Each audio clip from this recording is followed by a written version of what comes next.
Hello and everybody, welcome in to Devils in Details coverage of Arizona State football. My name is Killian McClatchey and I'm joined alongside Jordan Kaye and Ethan Schmidt. Boys, you ready to break down last week's game? Of course. All right, don't be too enthusiastic now, all right? Can't be. ASU had San Diego State coming to town and just put an absolute beat down on the Sun Devils. 30-20, the score really doesn't kind of put together what actually happened in the game.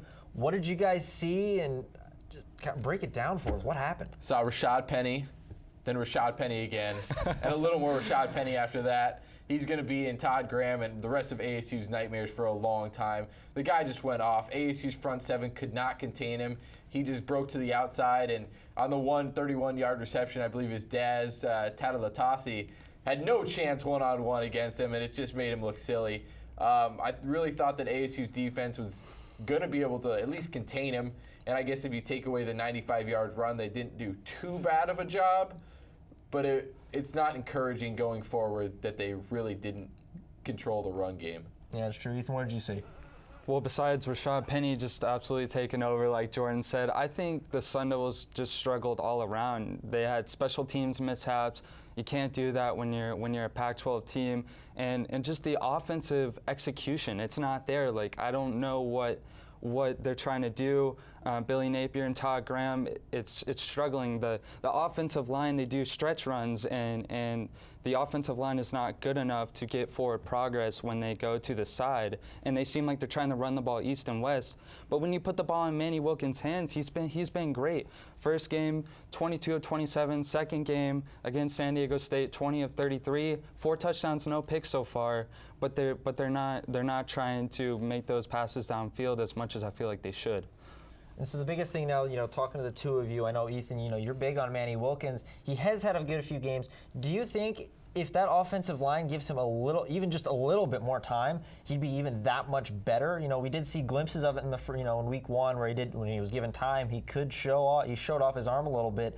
Against San Diego State, the Aztecs were doing a good job bringing pressure and kind of disrupting the offensive line. Do you think if Manny Wilkins is given time, he can be one of the top quarterbacks here in this conference? There's no doubt. I mean, he's proving it already with the poor offensive line, and he's taking shots, but he's still delivering, and he's got excellent weapons on the outside in N'Keal Harry and John Humphrey, and they're not. It seems like they're not using them to their full potential. Humphrey did have the unfortunate drop against San Diego State. That was kind of a momentum switch in that game. But throw the ball to N'Keal Harry. He's a stud. Like, he's out there ready to make plays, and he's proven time and time again, and he's only a sophomore and getting better.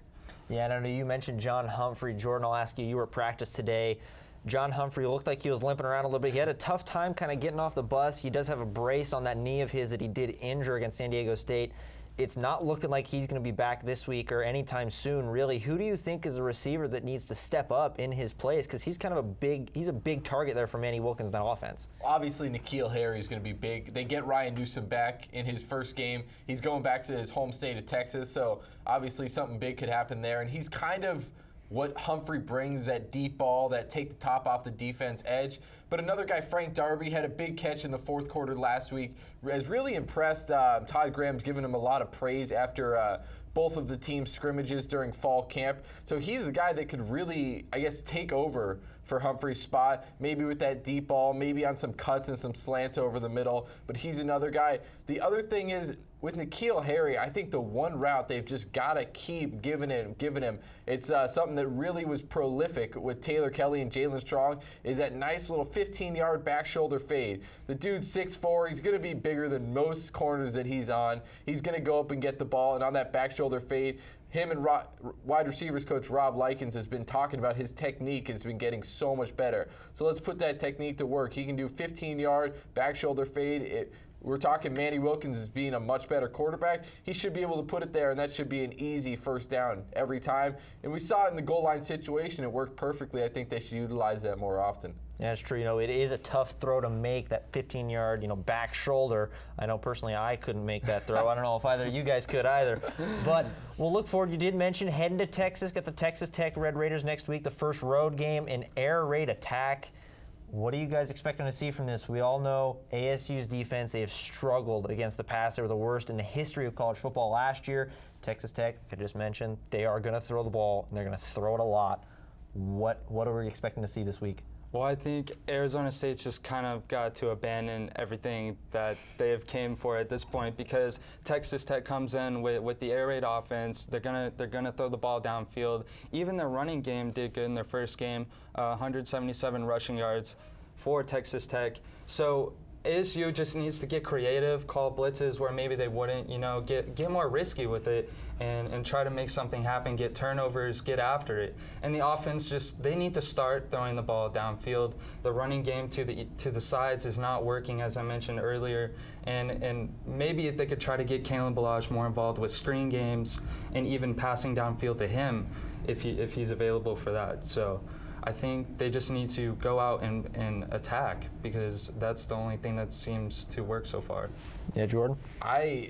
So far, we've seen very good corner play from Joey Bryant and Kobe Williams. Two guys that were not on this team last year, two guys that did not face Texas Tech last year. So they haven't gone against these air raid teams or even teams that really prolifically pass the ball. Last week they held San Diego State to under 100 passing yards.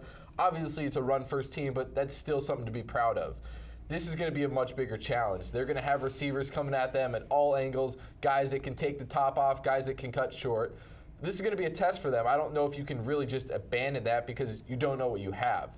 At least this game we're going to see what the Devils have in Joey Bryant and in Kobe Williams. So it's going to be a test, and I mean, if they can play well, then it might not be as bad as some people think. Yeah, it'll definitely be a big game for those inexperienced guys. We'll wrap it up here quickly. I'm going to ask you each, who's a key player to watch this weekend? We'll start with you, Ethan. Key player to watch, I say Manny Wilkins, because he needs to find that time in the pocket. Hopefully his offensive line can give it to him. And I think when you're playing a team like Texas Tech who's going to pass often, you need to respond right back and pass downfield as well. So hopefully Manny Wilkins can bring his team together and get a win on the road in Texas Tech. All right, Jordan. I'm going to say safety Chad Adams. Last week they were kind of out of alignment a lot. People weren't getting in the right spots. It's going to be him as the last line of defense to possibly stop those receivers if they beat the corners, or running backs if they get past the first line of defense. So I'm going to say him to kind of really keep everything in front of him. All right, we got one offense and one defense.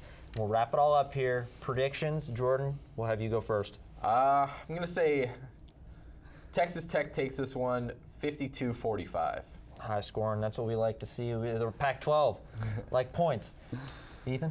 I'm gonna go 62-49. Texas Tech. Texas Tech, all right. Neither of these two guys are picking the Sun Devils, but you'll have to wait and see as the Sun Devils take on Texas Tech this weekend. For everything ASU athletics and Arizona State football, be sure you follow these two guys on Twitter and follow the rest of the coverage team on devilsindetail.com. For Killian McClatchey, this is Jordan Kaye and Ethan Schmidt. We'll see y'all next time.